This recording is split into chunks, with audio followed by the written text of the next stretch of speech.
आज के इस कार्यक्रम में अपन संवैधानिक उत्सव के संगोष्ठी में उपस्थित आदरणीय गुरुजन जो अपने अपने विधि विषय के अंदर बड़ा ही कीर्तिमान रखते हैं।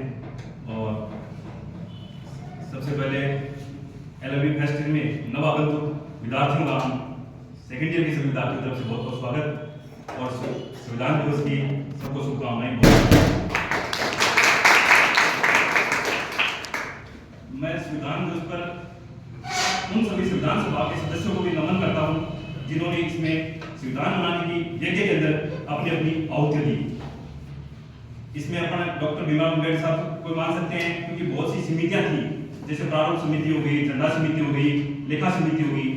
अपनी अपनी समिति का कार्यभार सभी सदस्यों पे था, परंतु अपन फिर भी मानते हैं कि डॉक्टर भीमराव अम्बेडकर ने बहुत कुछ योगदान दिया क्योंकि उनके सानिध्य के अंदर लोगों ने काम किया और उसका रिजल्ट हम देख रहे हैं कि हमारे सामने आज हम जो बैठे हैं, जिसके माध्यम से हम बोल पा रहे हैं, अपने विचारों को रख पा रहे हैं, जीवन जीने का अधिकार जिन्होंने सिखाया।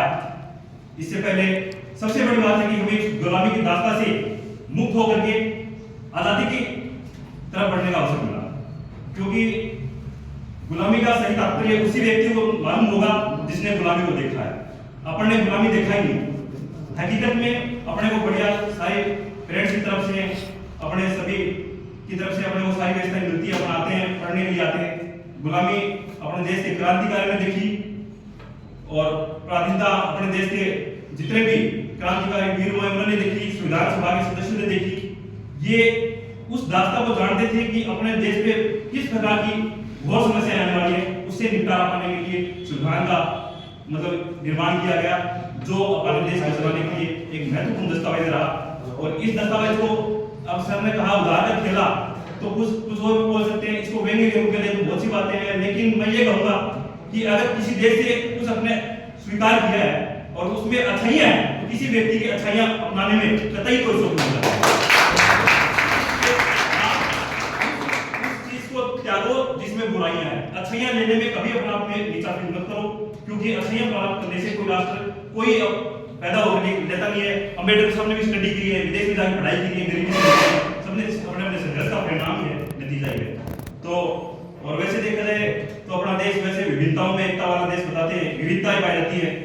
अलग अलग क्षेत्र में विभिन्न प्रकार की संस्कृति, भाषाएं, वेशभूषाएं, बोलीचाली सारी फर्क है, सब में अलग अलग है, लेकिन फिर भी अपने को सबको एक कड़ी में पिरो रखा है, एक माला में पिरो रखा है। किसने? इस संविधान ने अपने को सबको बना रखा है। और इसमें बहुत ही अच्छी सी बातें दी गई है, जैसे मौलिक अधिकार। मौलिक अधिकार क्या है?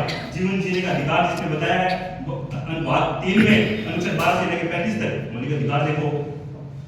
अनुच्छेद भाग 4 में 36 से लेकर 51 तक नीति निर्देशक तत्व है, राज्य के अपने प्रति क्या कर्तव्य होंगे वो बताया है। भाग 4 क्या के अंदर देखो 51 क्या में अपने मूल कर्तव्य है, तो अपने राज्य के प्रति क्या दायित्व होंगे, सरकार के प्रति क्या दायित्व होंगे, संसद के प्रति, राष्ट्र की सांस्कृतिक धरोहर के प्रति क्या कर्तव्य होंगे, इनको सीखने का ही अपने को नॉलेज देता है संविधान। और संविधान में बहुत सी, जितना अपन इसको पढ़ेंगे तो ये तो सागर है।